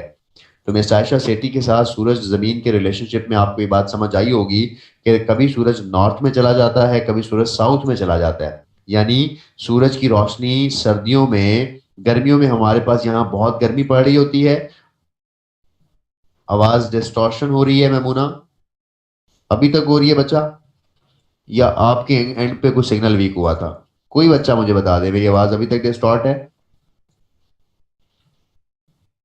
ठीक है आवाज। अच्छा जी, ये जहाँ जो सूरज की रोशनी हमारे पास आई, ये सूरज की रोशनी ने जब हमारे पास आती है, और आजकल सूरज कहाँ चला गया? ये जो मेरा कर्सर है इसको मैंने सूरज बना लिया आप लोग के लिए। ये सूरज आजकल बेटा थोड़ा नीचे चला गया है, ऑस्ट्रेलिया वाली साइड पे। रिमशा कह रही है कोई इशू है, लेकिन मैंने अब और करीब कर लिया माइक। तो ये जो सूरज आजकल यहाँ है, इस वजह से पाकिस्तान के ऊपर सूरज जरा कम है, और पाकिस्तान के ऊपर सूरज कम होने की वजह से जो सर्दी है वो हमारे पाकिस्तान में आ चुकी है इस वक्त। 1 मिनट देंगे मुझे, होल्ड करें।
जी बच्चा सॉरी, ये कॉल थी मेरी, मैं इसमें बोल ही नहीं रहा था, इस वजह से आवाज़ नहीं आ रही थी। नहीं नहीं महबूब बेटा, मेरी आवाज़ खुद ही नहीं आ रही थी। इज्जत, अब हम आते हैं वापस।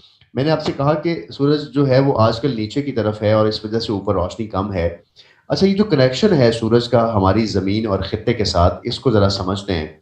मैं ये कहता हूँ कि सूरज जो है इस जगह पे, मैक्सिको के इलाके, ब्राज़ील के इलाके, उसी तरह यहाँ पर इजिप्ट के इलाके, इटली के नीचे मेडिटेरियन के इलाके, इस तरह आगे चले जाएं तो पाकिस्तान, ईरान, पर्शियन गल्फ, और आगे चले जाएं तो मलाइशिया, जकार्ता, इंडोनेशिया, ये सारे इलाके यहाँ पर हैं। इन सारों में सूरज का बिहेवियर एक ही है, सही। और ये सारे के सारे इलाके ट्रॉपिकल इलाके कहलाते हैं, ये सारे के सारे इक्वेटर जोन कहलाते हैं। क्यों और कैसे? मैं एक एग्जांपल देता हूँ आपको कि हम मलेशिया चलते हैं, और मलेशिया के अंदर जो मलेशिया के जंगलात हैं, जकार्ता के जो जंगलात हैं, उन जंगलात के अंदर हर रोज बारिश होती है। क्यों बारिश होती है? जहां मेरा कर्सर इस वक्त है यहाँ पर सूरज, इसको सूरज समझ लें। सूरज जहां पड़ता है वहां से बुखारात बहुत ज्यादा एवेपोरेट होते हैं, और बुखारात बहुत ज्यादा एवेपोरेट होने की वजह से बादल बनते हैं। दूसरी बात यह कि जब सूरज की रोशनी पड़ती है तो पौधों की पत्तों के ऊपर जो स्टोमेटा होता है, छोटे छोटे सुराख होते हैं, वहां से पानी निकलता है बाहर, और उनकी वो भी बुखारात बनकर ट्रांसपायरेशन के प्रोसेस की तरह ऊपर जाके बादलों के अंदर पानी का बायस बनता है। तो इन इलाकों में, जिन इलाकों में सूरज की रोशनी ज्यादा पड़ती है, वहां बादल ज्यादा बनते हैं, हवा का दबाव कम होता है, तो वहां पर बारिशें ज्यादा होती हैं। तो ये मलेशिया के ये जंगलात जिनकी मैं जिक्र कर रहा हूँ, यहाँ पर बारिशें हर रोज होती हैं, और इस तरह से होती हैं कि 12 बजे बादल आने होते हैं, असर तक बारिश हो गई और फिर चले गई। तो जब वहां पर रोज बारिश होती है तो वहां पर जो चावल की फसल है जिसको पानी बहुत चाहिए, तो मलेशिया में और इंडोनेशिया के अंदर ज्यादा चावल नहीं उगता होगा, उगता होगा ना ज्यादा चावल, क्योंकि वहां पानी बहुत ज्यादा है। वहां पर गन्ना जिसको पानी चाहिए वो भी उगता होगा, वहां पर आलू की फसलें भी उगती होंगी। इसका मतलब है कि उन लोगों के पास ज़राअत के फैसिलिटीज, ज़राअत के अंदर बिजनेस की फैसिलिटीज होंगी। अच्छा, जब वहां रोज बारिश होती है तो उन्होंने अपने नदी नाले घर इस तरह से बनाए होंगे, अपने कल्चर को इस तरह से डिफाइन किया होगा कि पानी उनके घरों में दाखिल ना हो, तो वो अपने घर भी उसी मुताबिकत से बनाते होंगे। अच्छा, अगर वो ये बात है तो उनकी इकोनॉमी, उनका रहन सहन। अच्छा, जब रोज बारिश होती है तो जब सावन भादो का मौसम होता है तो आपके मुंह के ऊपर एक हल्का सा वो नहीं आ जाता, मॉइस्चर, पसीना आ जाता है ना? हाँ।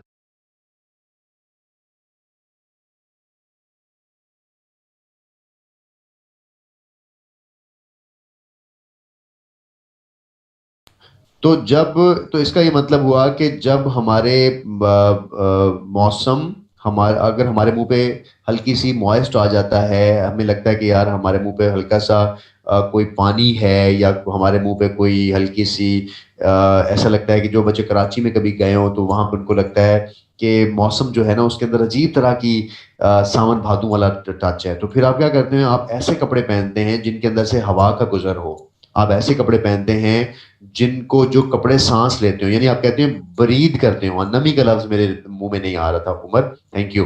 तो जब हम नमी वाले माहौल में रहते हैं तो हम ऐसे कपड़े पहनते हैं, हम हर वक्त पंखा ऑन रखते हैं, तो हम बेटा कपड़ों वालों के पास जाके कहते हैं कि यार मुझे ट्रॉपिकल ड्रेस दे दें, ऐसा ड्रेस दे दें, मुझे 4 सीजन ड्रेस दे दें, मुझे टॉपिकल ड्रेस दे दें, मुझे वॉशन वेयर दे दें, मुझे कॉटन के कपड़े दे दें, क्योंकि वो कपड़े ब्रीथ करते हैं और हमारे इन इलाकों में पहने जाते हैं। पाकिस्तान का भी यही हाल है, आगे मैक्सिको के ऊपर चले जाएं वहां भी यही हाल है, क्यूबा के अंदर भी यही हाल है, ब्राजील के अंदर भी यही हाल है। इन तमाम इलाकों में चावल, गन्ना और फसलों की भी रेशो एक ही तरह की है, वहां के लोगों का रहन सहन भी ऑलमोस्ट एक तरह का है, क्योंकि सूरज की रोशनी की वजह से वहां पर हर वक्त ये चीजें मौजूद हैं।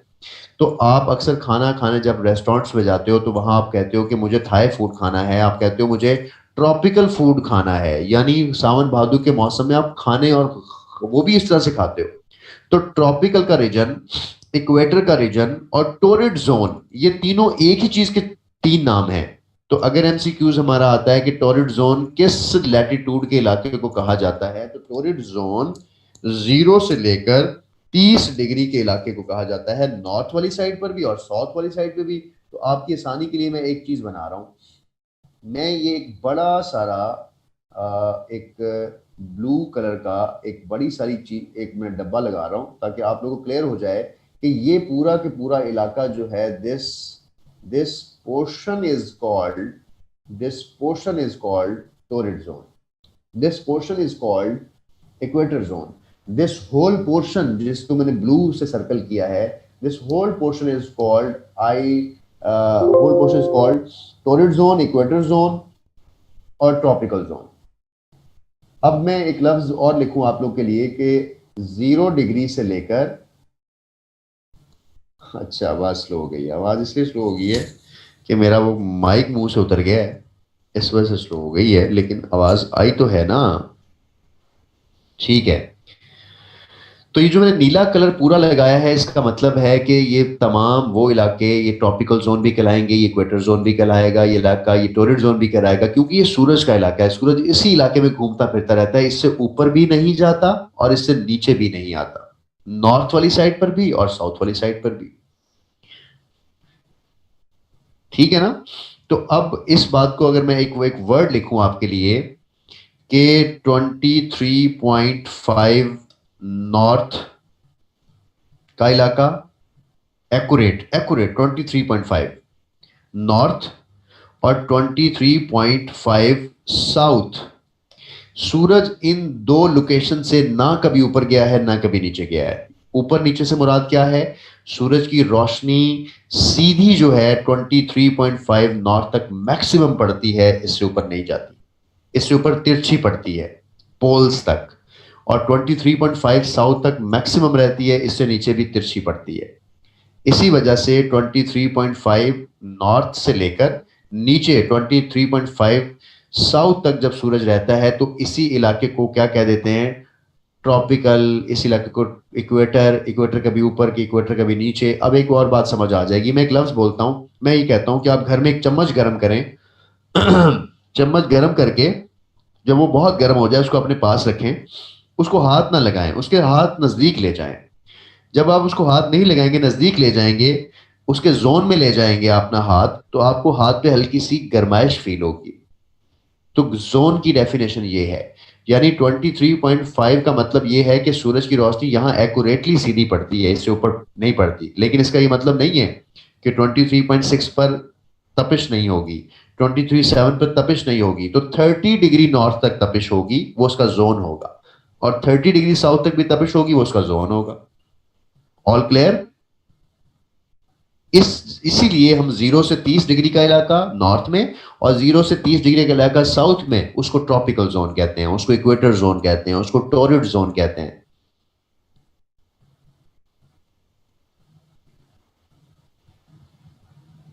मलिक फिरोज ने अपना हाथ बुलंद किया है। आप लोग मुझे बताएंगे मेरी बात क्लियर हुई है आप लोग को? ये वाली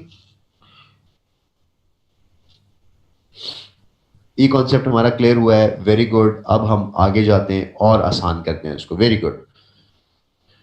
23.6 की बात की मैंने ये कही कि 23.5 का जो इलाका है वो इलाका है जहां सूरज की शुआ सीधी पहुंचती है, और जहां सूरज की शुआ सीधी पहुंचती है ना जमीन के ऊपर, वहां पर गर्मी फील होती है। नहीं, किसने कहा पीरू में सूरज नहीं निकलता होगा? सूरज की शुआ तिरछी पहुंचती है, सूरज तो पूरी जमीन के ऊपर है। जैसे ये देखो, ये मेरा कर्सर है, ये सूरज है फॉर एग्जांपल। यहां पर अगर मैं यहां पर सूरज बनाऊं, चलो मैं बना के दिखा देता हूं। अगर ये देखो, यहां मैं कहता हूं कि ये फॉर एग्जांपल सूरज बनाया मैंने, तो सूरज की शुआ यहां पर गई डायरेक्ट, यहां पे गई डायरेक्ट, यहां पे जमीन के ऊपर जा रही है, लेकिन इन जगहों पे डायरेक्ट नहीं, इन जगहों पे यूं पहुंच रही है। तो सूरज तो यहां से गुजर रहा है, अपनी रोशनी इन इलाकों को दे रहा है, लेकिन इन इलाकों को सीधी नहीं दे रहा, तिरछी जा रही है उसकी उनकी तरफ। राइट? तो जिन इलाकों में तिरछी रोशनी जाती है, जाहिर है वहां पर कम होता है उसका रुझान। होल्ड करना है आपने 1 minute.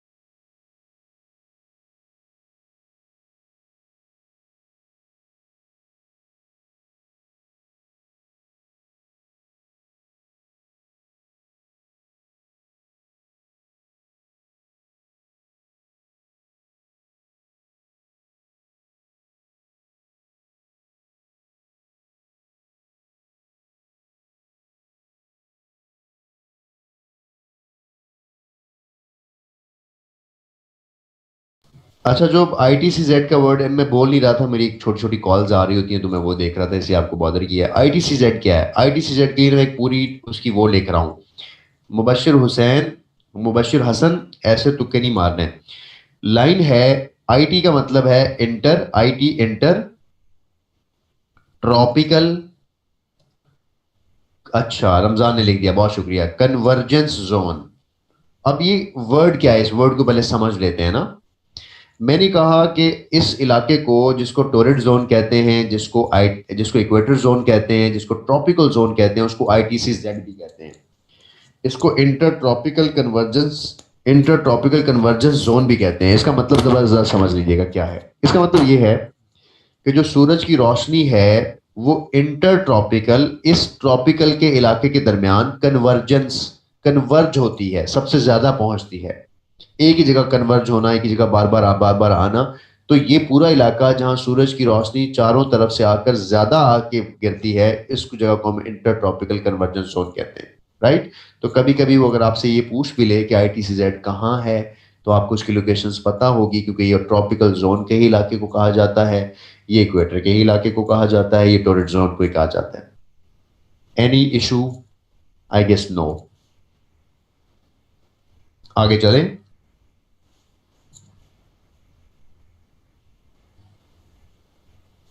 Alright, good good, clear हो गया, बहुत अच्छा हो गया।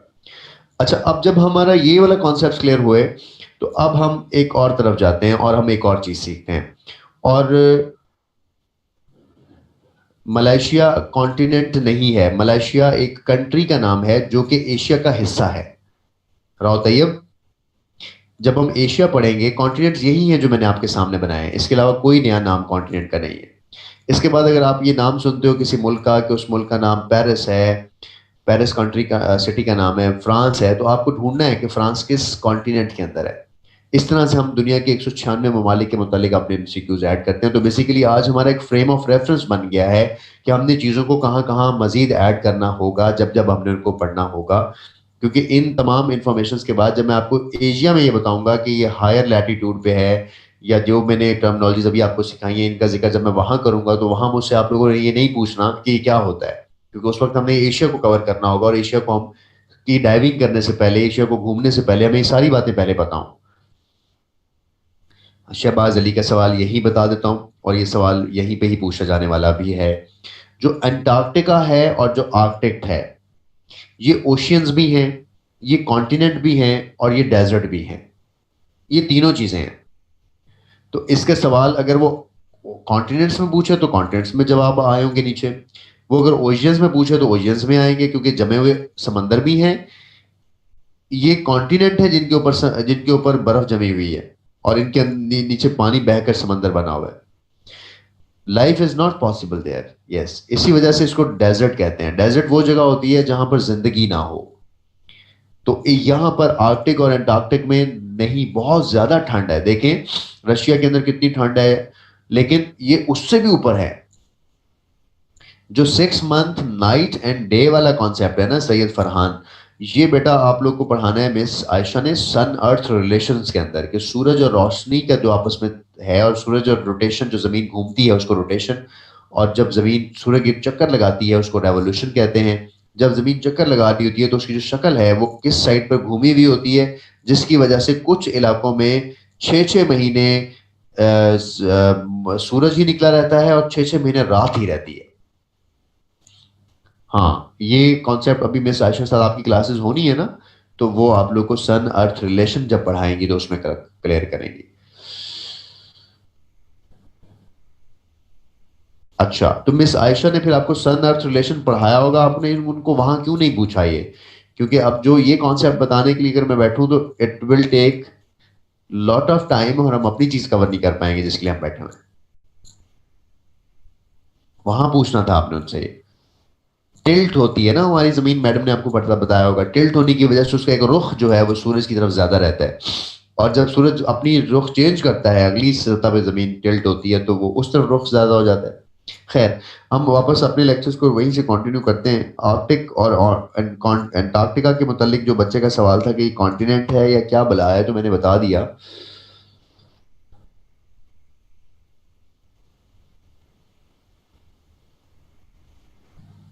अच्छा, पढ़ा दिया उन्होंने, बिल्कुल ठीक है। नॉर्वे और स्कैंडिनेवियन कंट्रीज के अंदर यूजुअली डे नाइट्स जो हैं वो लॉन्ग होती हैं, उनके स्पेल्स ज़्यादा होते हैं।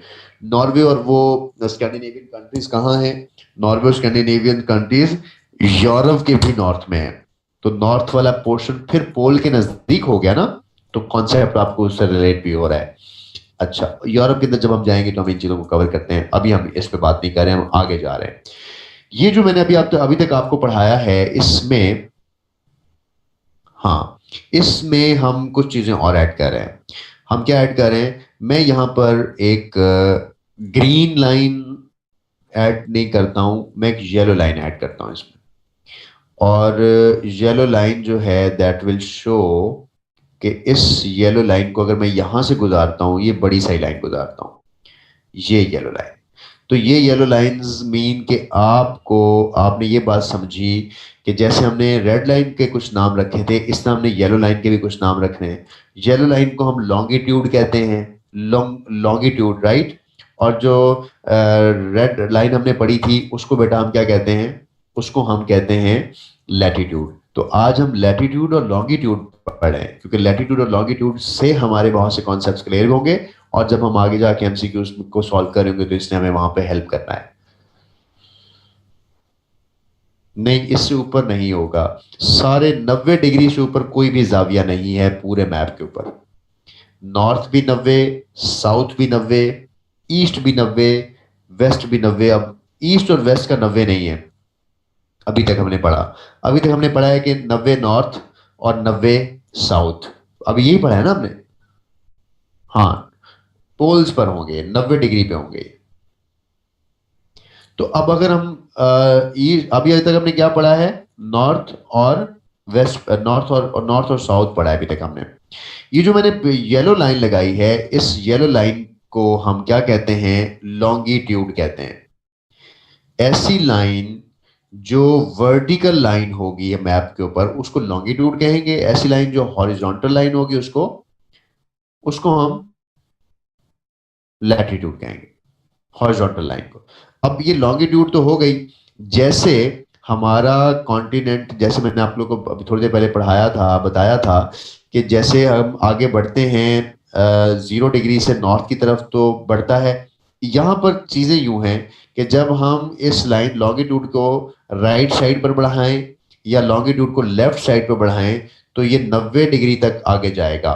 तो लॉन्गिट्यूड के भी डिग्रीज हैं, ये 90 डिग्री तक जाएगा। कैसे इसके डिग्रीज हैं? इसके डिग्रीज मेरा बच्चा ऐसे होंगे कि मैं आप लोग के लिए वही येलो लाइंस में इस कॉन्सेप्ट को समझाऊंगा कि ये येलो लाइंस कैसे चलेंगी आगे मैप के ऊपर। ये ऐसे चल रही होंगी, ये देखिए, ये चल रही लाइन, ये लाइन आगे जा रही, ये लाइन आगे जा रही। तो ये लाइन जो आगे जाएगी इस तरह से, तो हम इस लाइन के बारे में कहेंगे कि ये मेरा बेटा आगे जो लाइंस बढ़ रही हैं ये लॉन्गिट्यूड्स हैं।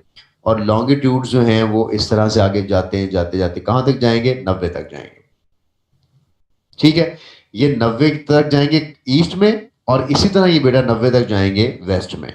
तो अब एक बात समझो, गौर से देखो, ये जरा कर्सर मेरा देखना, ये जो पूरा पोर्शन है जो कि वेस्ट में है और नॉर्थ में है, इसमें 90 लाइंस।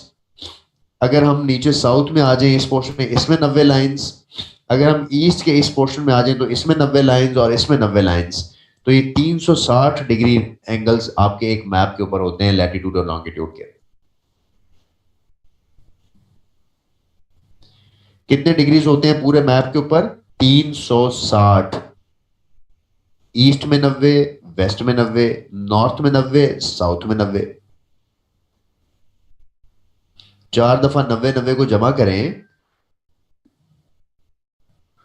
तो आपका जवाब यही आता है ना,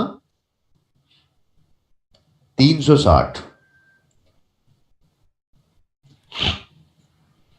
गुड, हो गया। तो 360 डिग्री। अब एक सवाल लिखोगे जल्दी से। आप लिखोगे एक लफ्ज, एक और टर्मिनोलॉजी लिखवा रहा हूं, यहीं से हमारी सॉल्व हो जाएगी। अगर एक लफ्ज यूज हो ग्रिड, ग्रिड कहते हैं, ग्रिड किसको कहते हैं? ये जो आपके सामने एक स्ट्रक्चर बना है ना जाली नुमा, यानी अगर मैं यहां जाली बनाऊं इस तरह से, तो वो जाली नुमा जो स्ट्रक्चर होगा हमारा वो ग्रिड कहलाएगा। ये ऊपर लाइनें, अगर घर के अंदर कोई खिड़की होती है, खिड़की के अंदर जाली लगी होती है, तो जाली अगर आप घर की देखें तो वो उसको क्या कहते हैं? उसको हम ग्रिड कहते हैं।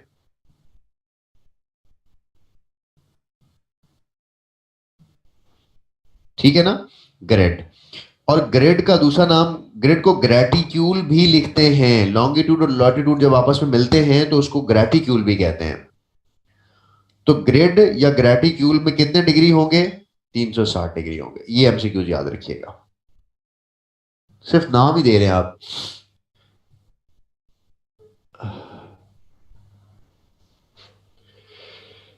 समझ गया ना मेरा बच्चा?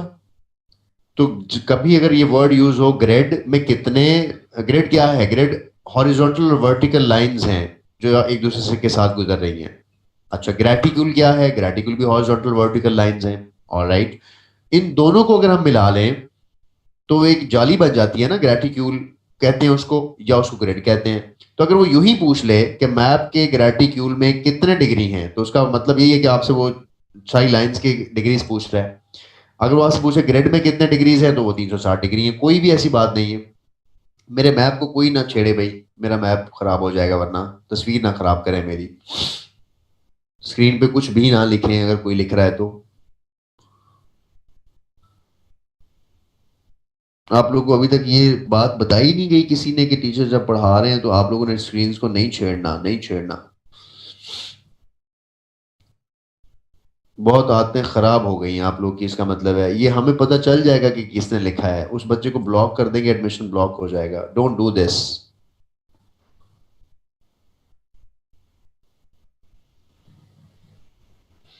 किसी दूसरे बच्चे जो यहाँ पढ़ने आया है उसका नुकसान ना करें प्लीज। ये मत समझें कि हमें नहीं पता चलेगा कि कौन लिख रहा है। अभी जूम हमें बता देगा कि किस आईपी ने इसको लिखा है और आपका नाम उसके साथ में लिखा हुआ है। Don't do this, I request again. बाकी लोगों के साथ जो यहाँ पढ़ने आए हैं वो रिस्क के उसूल के लिए यहाँ बैठे हैं, किसी अच्छी कॉज के लिए यहाँ बैठे हैं, या आपकी यूनिवर्सिटी की क्लास नहीं है या आपके कॉलेज की क्लास नहीं है कि वहाँ पर आप सीटियाँ मारें या हुल्लड़बाजी करें। आप ना आए, आपको ज़बरदस्ती तो इस क्लास में हमने एनरोल नहीं किया है।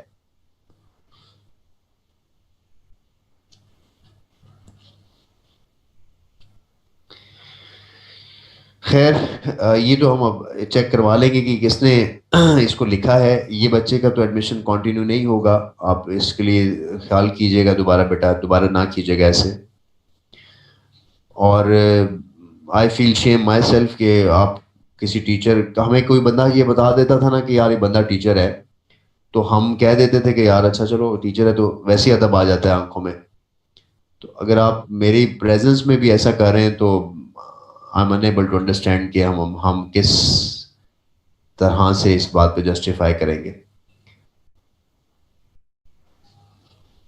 कोई बात नहीं, नहीं मैं आपकी बच्चों के लिए इतनी अच्छी डायग्राम हम लोगों ने बनाई, अभी तक कवर किया आपने उसको, डायग्राम को ही खराब कर दिया। कोई हाल नहीं तेरा मुंडिया, कोई हाल नहीं तेरा।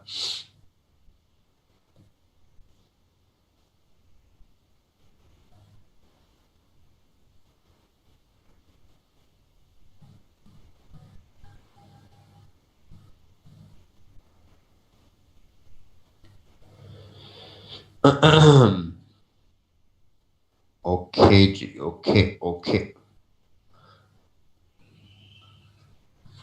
अब हम एक कॉन्सेप्ट पे बात कर रहे थे, पता नहीं क्या था वो कॉन्सेप्ट, और क्यों एक्स्ट्रा बच्चे आज क्लास में हैं। नहीं, वक्फा नहीं देंगे, हम क्लास अब ऑफ ही करेंगे, क्योंकि ये जो लैटिट्यूड लॉन्गिट्यूड का कॉन्सेप्ट है मैं इसके बात करूंगा।